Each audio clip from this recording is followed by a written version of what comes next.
banyak yang tanya, Kak, gimana caranya kerja di Finlandia atau gimana caranya tinggal di Finlandia? Jadi kalau kalian pengen tinggal di Finlandia, mungkin ada beberapa jalan. Yang pertama mungkin kerja di Finlandia dengan visa legal ya, visa kerja. Ada juga yang bisa kuliah atau sekolah di Finlandia. Ada juga yang mungkin karena pernikahan seperti aku ini. Nah, untuk yang pertama, kerja itu kalian misalnya di Indonesia sudah punya keahlian, misalnya kerja kantoran di bidang IT, kalian bisa melamar lewat LinkedIn atau lewat internet gitu, karena di situ juga pastinya perusahaan yang menerima karyawan internasional biasanya mereka itu juga nge-share lowongan itu dalam bahasa Inggris. Jadi mungkin ada kesempatan untuk orang Indonesia kerja di sini sesuai dengan profesinya. Terus, nah, apa namanya?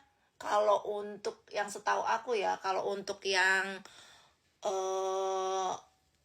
apa tenaga kerja semacam buruh migran itu selama ini belum ada kerjasamanya yang aku tahu ya. Nah, tapi di sini ada TKI yang aslinya kerja di Polandia, tapi mengikuti agen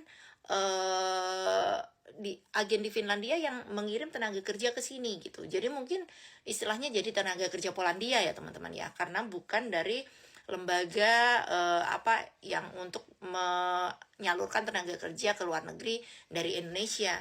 Nah, salah satunya misalnya ada yang pernah bilang di pabrik pemotongan ayam di Turku. Tapi itu visanya semacam seasonal atau musiman gitu.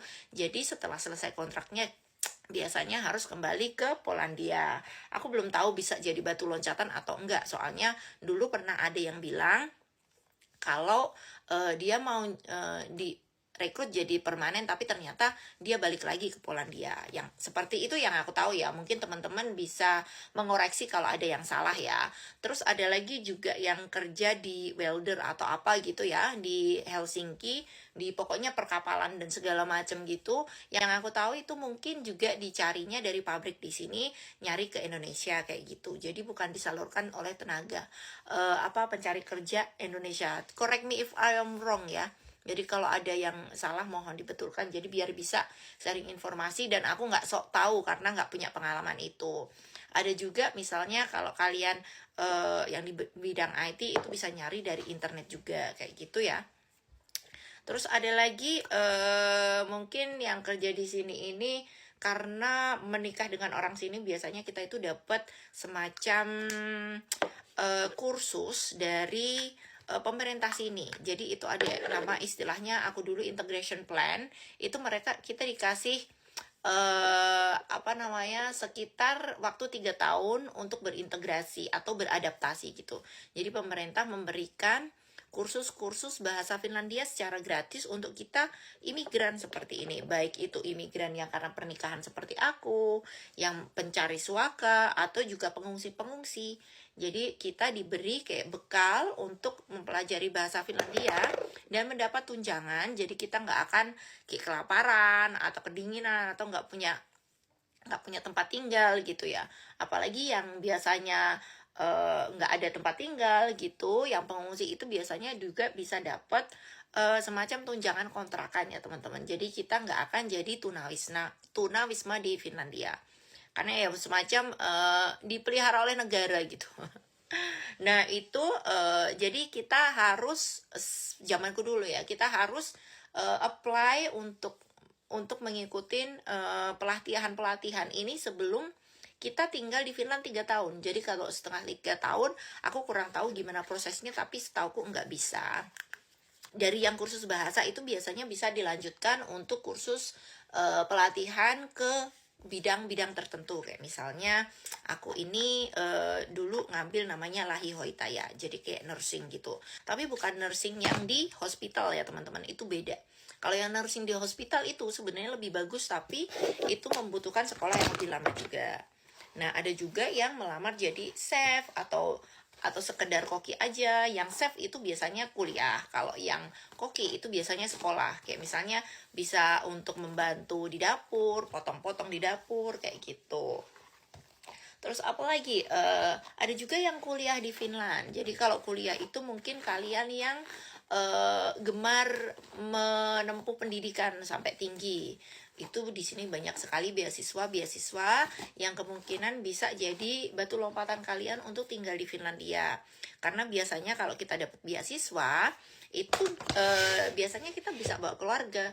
Jadi dari keluarga ada anak, ada istri. Nah, istrinya ini bila kalau dia misalnya dapat beasiswa, itu istrinya kadang tergantung izinnya ya, kadang bisa mendapatkan fasilitas seperti imigran-imigran lainnya, yaitu belajar bahasa dan juga menempuh pelatihan seperti imigran lainnya. Pelatihan ini biasanya semacam sekolah ya teman-teman. Jadi kita itu sekolah kayak orang lokal aja. Ada yang milih sekolah kuliah di politeknik, ada yang milih sekolah di kejuruan seperti aku. Kalau kejuruan itu biasanya untuk bidang-bidang tertentu itu memang direkomendasikan untuk imigran-imigran karena kan dengan bahasa Finlandia yang lumayan terbatas kita sudah bisa bekerja, tapi ya itu gajinya tidak sebanyak orang kantoran mungkin. Karena tetap ya di Finland itu walaupun ada kesetaraan, tapi orang kantoran itu gajinya tetap lebih banyak. Dalam artian orang yang ya istilahnya orang kantoran dan buruh seperti aku ini teman-teman. Jadi kalau misalnya gaji bruto 3 kali lipat, dapat netonya itu mungkin sekitar 2,5 kali lipat. Jadi tidak langsung otomatis dapat segitu karena semakin besar pendapatan, biasanya itu semakin besar juga pajak yang harus dibayarkan karena pajaknya progresif ya. Jadi kayak aku ini cuman bayar pajak sekitar 14%, suamiku itu bisa bayar pajak sekitar sampai 24-25% ya teman-teman. Jadi memang ini. Tapi ada juga kalanya kita harus bayar pajak itu bener-bener sampai 50% kalau misalnya penghasilan khusus yang potongannya lebih besar. Terus ada juga misalnya akhir tahun penghasilannya 1 miliar. Terus kita itu tahun itu tuh bulan Oktober itu kita udah dapat penghasilan 1 miliar nih. Jadi kelebihan yang misalnya kita dapat 300 juta ya setelah 1 miliar itu. Kita dapat setahun 1 juta 1 miliar 1 miliar 300 juta. Yang 300 juta itu potongan pajaknya akan semakin besar daripada yang 1 miliar itu. Begitu teman-teman.